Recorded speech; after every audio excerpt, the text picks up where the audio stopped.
Seorang tersangka beserta barang bukti diserahkan penyidik Polri ke Kejaksaan Negeri Sampang setelah berkas perkara mereka dinyatakan lengkap atau P21.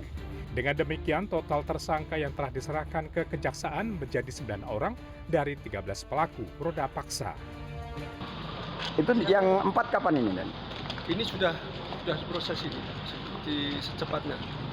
Secepatnya. Karena tim kita atur ini, kita bagi-bagi kerjaan. Ada yang mindik, ada yang sudah di lapangan, harus kita bentuk timnya ini.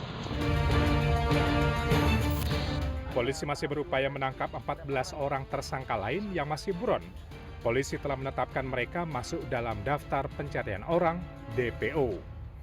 Berdasarkan hasil penyidikan kepolisian, total pelaku dalam kasus dugaan pemerkosaan ini mencapai 27 orang.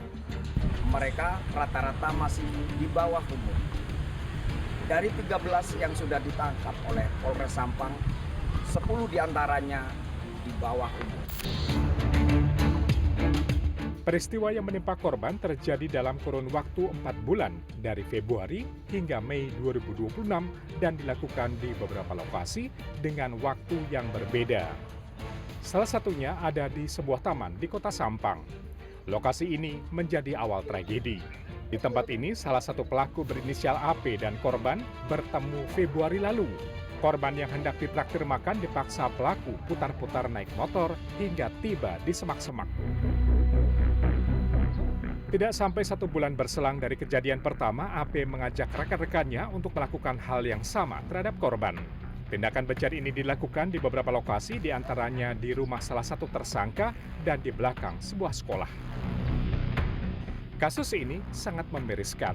18 dari 13 tersangka yang ditangkap polisi adalah anak di bawah umur, sehingga proses hukumnya harus disegerakan. Kejaksaan Negeri Sampang memastikan segera menyelesaikan penyusunan konstruksi dakwaan sebagai dasar penuntutan perkara.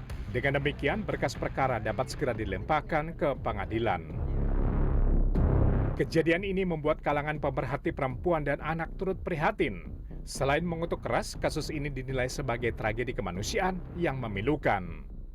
Suka tidak suka, kasus di Sampang harus menjadi alarm bagi pemerintah untuk memperkuat upaya pencegahan dan mitigasi risiko.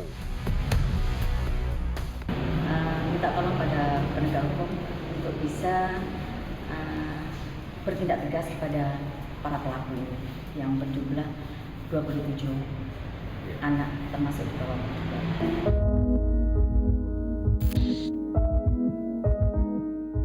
Jika dilihat lebih jauh, kasus kekerasan seksual terus meningkat dari tahun ke tahun berdasarkan Sistem Informasi Online Perlindungan Perempuan dan Anak. Survei Nasional Pengalaman Hidup Anak dan Remaja atau SNPHAR tahun 2024 yang dirilis Kementerian Pemberdayaan Perempuan dan Perlindungan Anak mencatat 4 dari 100 anak laki-laki maupun perempuan usia 13-17 tahun pernah mengalami setidaknya 1 bentuk kekerasan seksual, baik dengan imbalan, kontak langsung, ataupun non-kontak. Survei yang sama juga menemukan setidaknya sekitar separuh pelaku kekerasan seksual terhadap korban usia 13-24 tahun adalah teman sebaya mereka sendiri, bukan orang asing atau orang dewasa yang tidak dikenal. Kamaluddin Harun, Sampang, Madura, Jawa Timur.